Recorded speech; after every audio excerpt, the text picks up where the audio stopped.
The steam whistle cuts through the morning air as the Orient Express emerges from the Thracian plains, its polished carriages reflecting the first rays of sunlight dancing across the Sea of Marmara.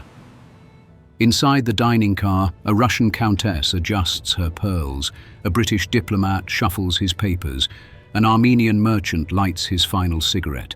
They've traveled 3 days from Paris, and now, there it is, rising from 7 hills like a fever dream made of minarets and cypress trees. Domes catching the golden light, the city where 3 empires died and one still clings to life. Constantinople, the threshold between 2 worlds. Welcome to Arthur's living history. What happens when the world's most glamorous train arrives at the doorstep of an ancient empire trying desperately to modernize? Let me explain. Picture this. It's 1890 and you're standing at Sirkachi Station, the newest jewel in Sultan Abdulhamid II's crown of modernity. The building itself tells you everything you need to know about this moment in history.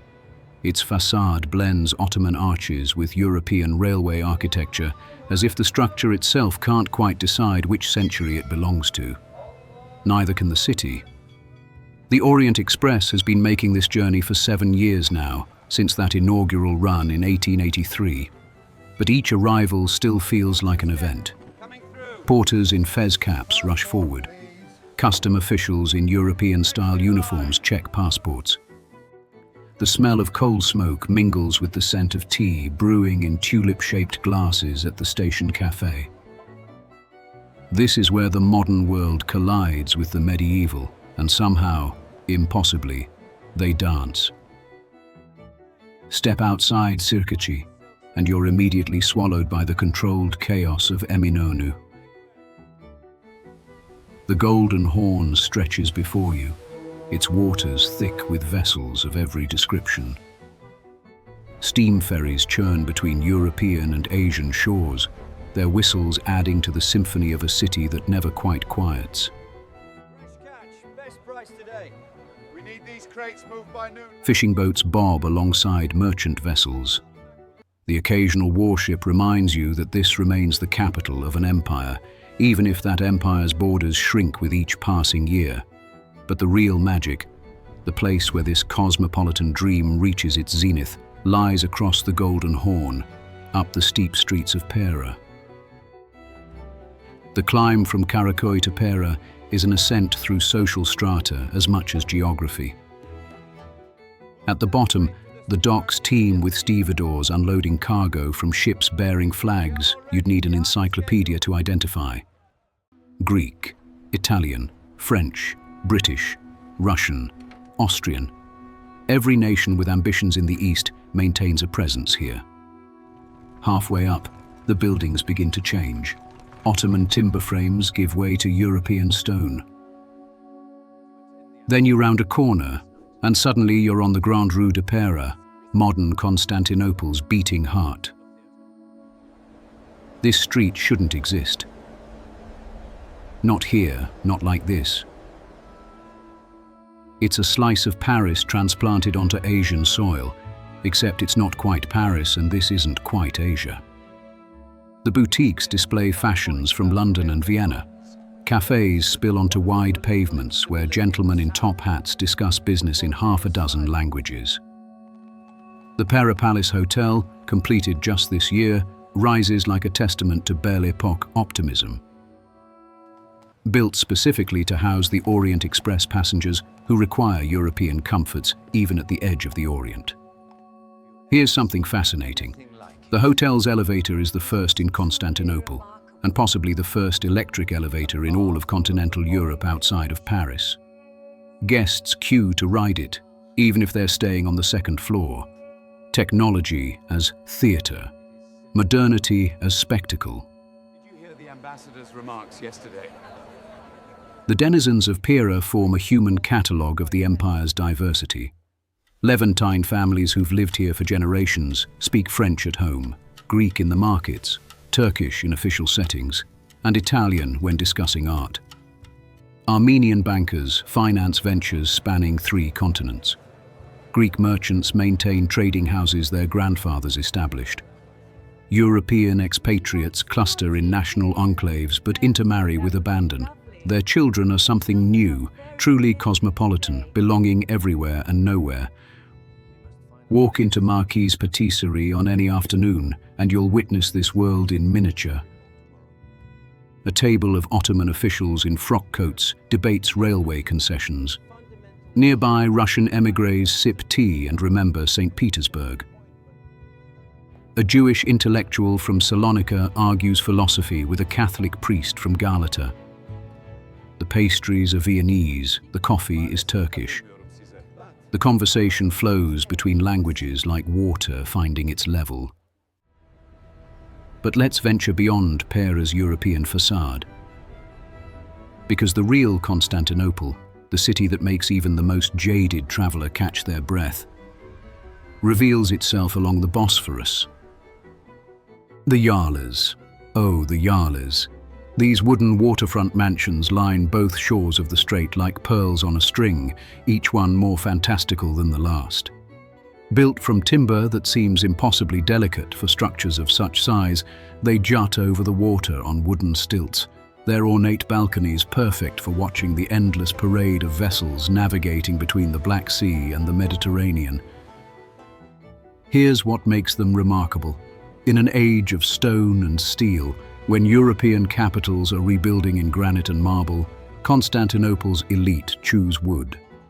Partly its tradition, partly its practicality in an earthquake zone, but mostly its aesthetics. These mansions can be carved, filigreed, painted, decorated in ways stone never allows. Their architecture is lacework, buildings that look like they might dissolve in morning mist. The neighborhoods along the Bosphorus each have their character. Ortaköy, with its Baroque mosque sitting directly on the waterfront, draws a fashionable crowd. Bebek attracts diplomats and wealthy merchants who appreciate its gardens. Beyler Bey houses retired viziers and successful bankers. And then there's Kanlika, famous for its yogurt and its view, where families arrive by steamboat on summer evenings to sit at waterfront cafes and watch the sun set behind the city's silhouette.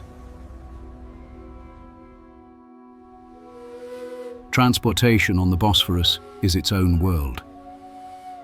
The Şirket-i Hayriye, the public steamship company, operates on strict schedules, ferrying passengers between villages on both shores. These aren't crude ferries.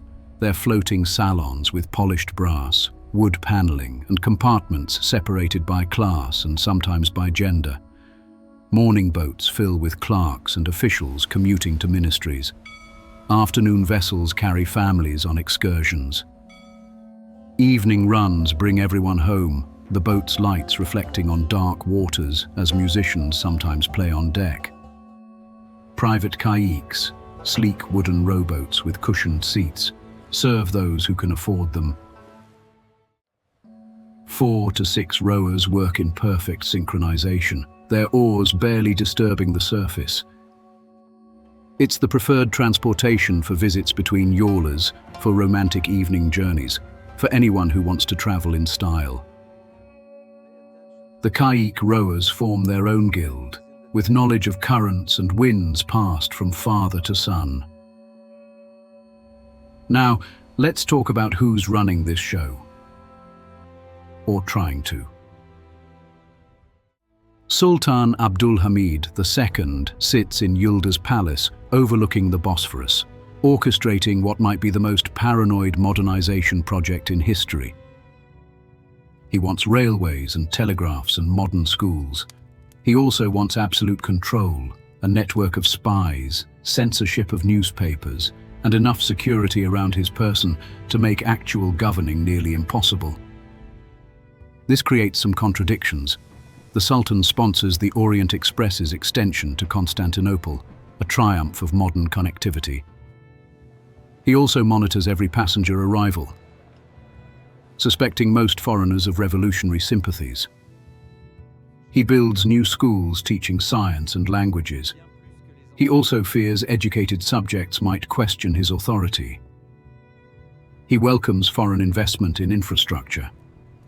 He also resents the growing foreign control over Ottoman finances. The result is a city of magnificent tensions.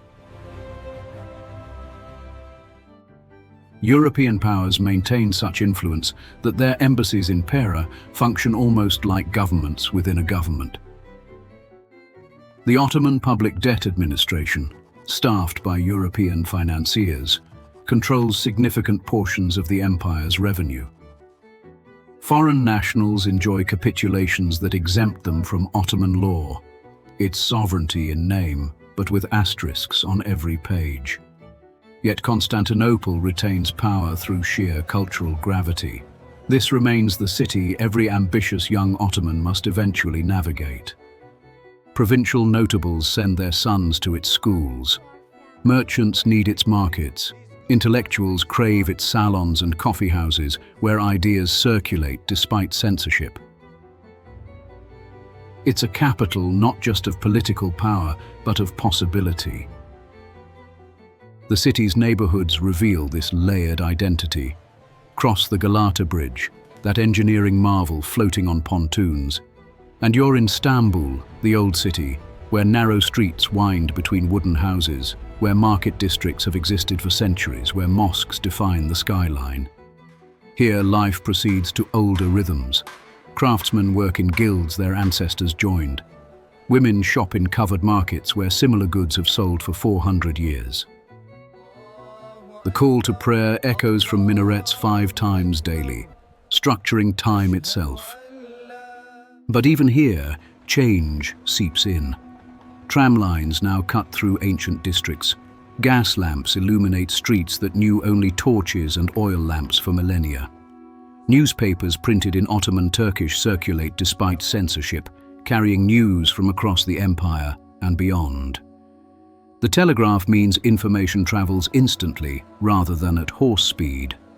Even the most traditional neighborhoods can't entirely resist the modern world's pull. The waterfront particularly shows this transformation. The old harbors still host sailing vessels, but steamships increasingly dominate. The British maintain substantial dock facilities. German companies operate shipping lines. French interests control port operations through complex financial arrangements. It's commercial colonialism without formal conquest. Foreign powers extracting profit and influence through economic penetration rather than military occupation. Food in 1890s, Constantinople deserves its own chapter in world history. Sweet pastries, get your baklava here. The city's cuisine reflects centuries of imperial reach and cosmopolitan mixing. Ottoman palace kitchens employ specialists who've perfected dishes through generations. But street food tells the more democratic story. Vendors sell simit, those sesame-covered bread rings, from portable braziers. Fish sandwiches emerge hot from grills near the docks, the catch pulled from these very waters that morning. Albanian cornbread vendors work alongside Greek pastry sellers. Armenian coffee houses serve Turkish coffee. Identity and cuisine tangle in ways that make nationalist categories seem absurd. The evening pastime called the Corso reveals Constantinople's social theatre at its finest. As the sun begins its descent, fashionable society parades through Pera, showing off the latest styles, seeing and being seen. Carriages roll slowly along the Grand Rue. Pedestrians stroll with calculated nonchalance. It's partially about fashion, partially about courtship, but mostly about participation in cosmopolitan modernity. To promenade in Pera is to declare yourself part of this world, this moment, this unlikely fusion of East and West. Religion in this context becomes fascinatingly complex. Muslims, Christians, and Jews don't just coexist, they're economically interdependent. Muslim merchants employ Christian clerks. Jewish bankers finance Muslim enterprises. Greek Orthodox churches stand near Catholic cathedrals, near mosques, near synagogues. Each community maintains its internal governance through the millet system, but daily life requires constant interaction. Business doesn't wait for theological agreement. The Sublime Porte, the Ottoman government's administrative heart, operates from Baba Ali near Sirkachi. Here, European-educated bureaucrats attempt to run an empire using French organizational models applied to Ottoman realities. Ministry buildings house officials who correspond in French with European counterparts but conduct domestic business in Ottoman Turkish. They're caught between worlds, trying to modernize an institution that resists structural change while absorbing surface innovations. International schools proliferate across the city. Robert College, founded by American missionaries, sits dramatically on hills above the Bosphorus, educating the sons of Ottoman elite alongside foreign residents. French Catholic schools, Greek Orthodox academies, Armenian Protestant institutions, education becomes a battleground for competing visions of the future. What should an Ottoman child learn? Turkish or French? Islamic ethics or secular sciences? Traditional crafts or modern engineering? Every curriculum is a political statement. The art scene captures this cultural collision magnificently. Ottoman miniature painters confront European perspective. Traditional calligraphers witness printing presses multiply texts that took lifetimes to hand copy. Photography arrives, freezing moments in ways that feel almost supernatural to those raised on painted portraits. Osman Hamdi Bey, himself educated in Paris, creates paintings that blend European techniques with Oriental subjects, producing something genuinely new, neither wholly Eastern nor Western. Entertainment options span the spectrum. Traditional shadow puppet shows, Karagöz and Hatsivat, satirize current events through allegorical characters. European-style theatres in Pera stage French plays and Italian operas. Coffeehouse storytellers recite Ottoman classics. The Sultan's Yıldız Theatre hosts command performances where Western and Ottoman forms uncomfortably share bills. Audiences learn to code-switch between cultural registers, applauding European ballet, then appreciating Turkish classical music. As we approach the decade's end, certain tensions become impossible to ignore. The 1890s will see growing nationalist movements among the empire's diverse populations. The Armenian community, particularly, faces increasing suspicion and persecution. The Young Turk movement gains momentum among military officers and intellectuals who believe only radical reform can save the empire. European powers circle like sharks, ready to partition Ottoman territories when opportunity presents itself. But in 1890, on a warm evening along the Bosphorus, it's possible to believe this cosmopolitan dream might endure. Watch a steamboat departure as the sun sets. Its decks carry Muslims and Christians, Greeks and Armenians, locals and foreigners, all traveling together between continents. The boat's wake catches the sunset, gold and crimson spreading across the water. Behind you, the city's silhouette, domes and minarets and towers, glows in fading light. Ahead, the strait narrows toward the Black Sea, toward other worlds, other possibilities. This is Constantinople's gift and curse. It's always looking both directions, belonging fully to neither East nor West, ancient yet modern, traditional yet cosmopolitan. The wooden yalas will eventually burn or decay. The Orient Express will stop running through world wars and cold wars. The cosmopolitan population will be displaced through ethnic violence, population exchanges, nationalist projects. But on that particular evening, none of this is inevitable. It's just a beautiful city on the edge of two continents, where you can arrive by the world's most glamorous train, climb to a European boulevard in an Ottoman capital, then take a steamboat to a wooden mansion for dinner served on French porcelain while looking at Asian shores. That's the magic of 1890s Constantinople, a moment when globalization seems to promise mixture rather than domination. when modernity might accommodate diversity, when one city can genuinely bridge worlds. We know how the story ends, which makes this particular chapter all the more precious. For a brief, shining moment, the experiment worked. If you enjoyed journeying through this lost world, consider subscribing, because history's most fascinating stories are the ones we've almost forgotten. I'm Arthur, and I want to know, what historical event should I bring to life next? Let me know in the comments.